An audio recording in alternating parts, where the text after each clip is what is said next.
हर दूसरी तीसरी वीडियो हमको गुरु के ट्रांजिट के रिगार्डिंग मिल रही है। गुरु महाराज गोचर में कर्क राशि में 18 अक्टूबर को आ चुके हैं, 18 नवंबर तक रहेंगे और फिर वहां से वक्री होके फिर से वापस मिथुन राशि में आ जाएंगे। तो ये छोटे से समय के लिए गुरु महाराज आ रहे हैं कर्क राशि में और अपनी तीव्र गति से आ रहे हैं। देखिए, जब भी कोई भी ग्रह अपनी तीव्र गति से ज़्यादा तेज चलता है ना, कोई भी व्यक्ति भी है, अगर आप भी है, आपकी तय गति से अगर आप ज़्यादा चलते हो, कहीं ना कहीं गड़बड़ हो सकती है। तो ध्यान देना, ये समय में आपके जीवन में कोई गड़बड़ ना हो। ये वीडियो अंत तक देखना, तो आपको समझ में आएगा आपकी राशि के लिए कहाँ पे क्या कुछ हो सकता है। तो ये छोटे समय के लिए गुरु महाराज आ रहे हैं, लंबे समय के लिए आएंगे अगले साल, तब उसके ऊपर मैं वीडियो बनाऊंगा। लेकिन अभी के लिए अगर आप जान ले तो आप यहाँ पे गलती कर सकते हो। आपके लग्न राशि या चंद्र राशि के बेस पे आप जो नाम अक्षर लिख रहे हो, आखिर में मैंने दिया हुआ है आपके नाम अक्षर से आपको कौन सी राशि अप्लाई होती है। तो ये वीडियो मैं करता हूँ। अति गति इसको कहते हैं, ये जो है अपनी गति से ज़्यादा तेज चल रहे हैं गुरु महाराज, उसको कहते हैं अतिचारी। अतिचारी यानी अपनी स्पीड से ज़्यादा चलना। तो ये अपनी स्पीड से ज़्यादा चलते चलते क्या कर देते हैं, गड़बड़ी कर देंगे।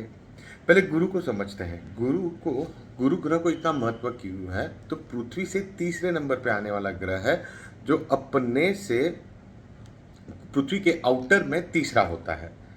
पृथ्वी के बाद मंगल के बाद गुरु महाराज पृथ्वी पे आने वाले एस्टेरॉइड्स वगैरह को अपनी ओर खींच लेते हैं और इसी वर्ड से नाम हुआ है गुरु तत्व आकर्षण। और अगर आप जीवन के अंदर भी देखेंगे तो हमारे लिए वो व्यक्ति गुरु है जो हमें ज्ञान देता है और जो हमारे पास आने वाली चीज़ों के पहले ही वो हमको कैसे उसको न्यूट्रलाइज कर देता है, वो हमारे जीवन के लिए गुरु होते हैं। तो गुरु तत्व आकर्षण भी यही गुरु ग्रह से आया। गुरु ग्रह बृहस्पति को कहते हैं हमारे शास्त्र के अंदर।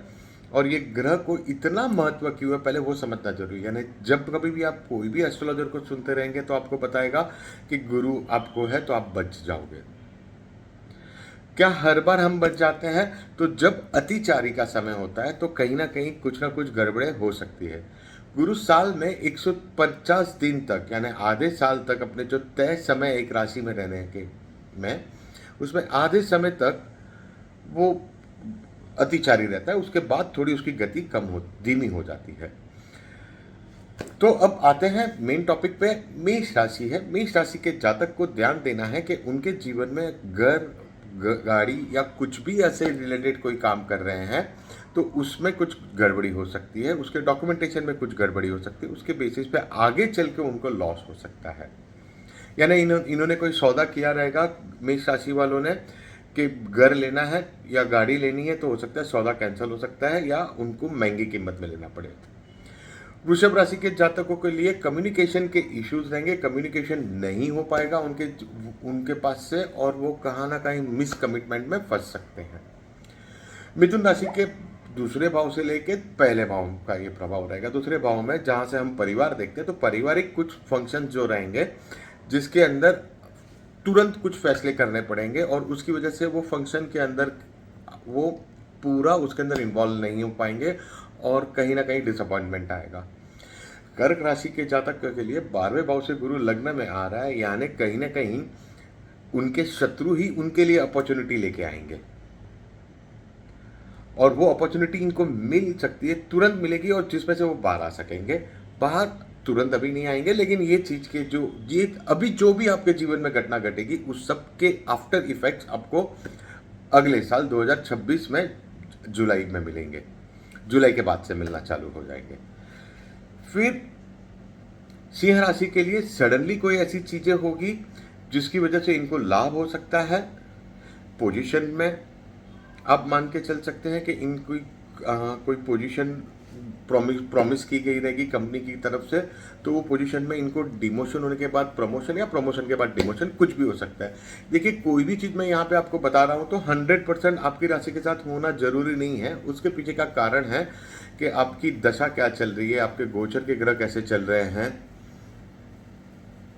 उसके बेस पे हम चालू करें। उसके बेस पे ये घटनाएं आप पकड़ सकते हो। अगर आपकी दशा अच्छी चल रही है तो कोई बुरा नहीं भी हो सकता है, या अच्छी बुरी चल रही है तो कुछ अच्छा कम हो सकता है, ये चीज़ समझना है। कन्या राशि के जातकों के लिए शादी वगैरह में या रिलेशनशिप में थोड़े इश्यूज आ सकते हैं, उसकी वजह से इनको स्ट्रेसफुलनेस हो सकती है। काम में जो रुके हुए काम है या पैसे जहाँ पे रुके हुए हैं वहाँ से इनके आना, रुके हुए पैसे वहाँ से कुछ ना कुछ फ्लो आना चालू हो सकता है ये टाइम पे, और बाकी का जो क्लियरेंस है नेक्स्ट ईयर होगा।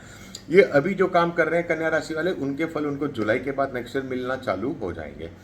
तुला राशि वालों के लिए कॉम्पिटिटर से ये परेशान रहेंगे। कॉम्पिटिटर इनको हर एक काम में कहीं ना कहीं अड़चने देते रहेगा, और पिता के अधूरे काम पूर्ण करने का इनका समय रहेगा। और कोई पढ़ाई लिखाई अगर कर रहे हैं तो पढ़ाई लिखाई में फिर से उनको वहाँ पे अपियर, अगर कोई डिग्री वगैरह ले रहे हैं तो उसमें अपियर करना पड़ेगा। दूसरा, फिर वृश्चिक राशि, वृश्चिक जाति के जातकों के लिए ये अच्छा समय है, लेकिन इनको कहीं ना कहीं अच्छा समय है। सडनली इनको इनहेरिटेंस की अगर कोई इश्यूज चल रही है तो इनहेरिटेंस के इश्यूज में इनको थोड़ा लाभ हो सकता है। डॉक्यूमेंटेशन थोड़ा क्लियर रखना, और वो क्लियरिटी के बेस पे सही तरीके से हो सकता है। धनु राशि के लिए लग्न का स्वामी हो के उनके अष्टम भाव से जाएगा, तो कहीं इनको लो फील, एंजाइटी आ सकती है, या ये कोई चीज़ क्या करूँ क्या नहीं करूँ वो असमझ में रहते हैं। ये चीज़ तभी लागू गिरेगी अगर आपकी दशा बुरी चल रही है, वरना ये चीज़ को आप इग्नोर करके चल सकते हो, आपका समय अच्छा भी आ सकता है। मकर राशि के लिए सप्तम भाव से है, यानी शादी ब्याह में या रिलेशंस में कहीं ना कहीं गड़बड़ी रहेगी। बीवी के साथ में मिसअंडरस्टैंडिंग, मिसकम्युनिकेशन होते रहेंगे, तो वो चीज़ के लिए ध्यान देना। स्पाउस के साथ आपका कहीं यात्रा पे जाना हो रहा है तो आप मना मत करिएगा, जाके आइएगा। कुंभ राशि के लिए, इन जातकों के लिए तो बढ़िया ही समय होना चाहिए है, लेकिन कहीं ना कहीं इनकी गाड़ी कुछ अटकेगी, जिन पे इनको लगेगा कि अभी स्टैग्नेंट हो चुका है, कुछ मूवमेंट नहीं है। लेकिन ये जुलाई के बाद अच्छी मूवमेंट इनको मिलेगी कुंभ राशि वालों को, जो अभी तक रुके हुए थे। नेक्स्ट ईयर जुलाई के बाद उनके लिए अच्छा रहेगा। यहाँ पे एक अपॉर्चुनिटी सा बनेगा काम में, जो अगर वो ग्रैब कर लेते हैं तो बढ़िया रहेगी। मीन राशि के जातक के लिए लग्न का स्वामी अपने से 90 में है, यानी बहुत ही अच्छे काम हो सकते हैं। काम के प्रति आपको यात्राएं करनी पड़ेगी, आप धर्म की यात्रा भी करोगे और बहुत प्रॉस्पर कर सकोगे। अभी जो काम करोगे उसके फल आपको जुलाई में मिलेंगे। ठीक इसी प्रकार के वीडियो के लिए मुझसे जुड़े रहिए। आप सभी का दिन शुभ रहे। नमस्ते।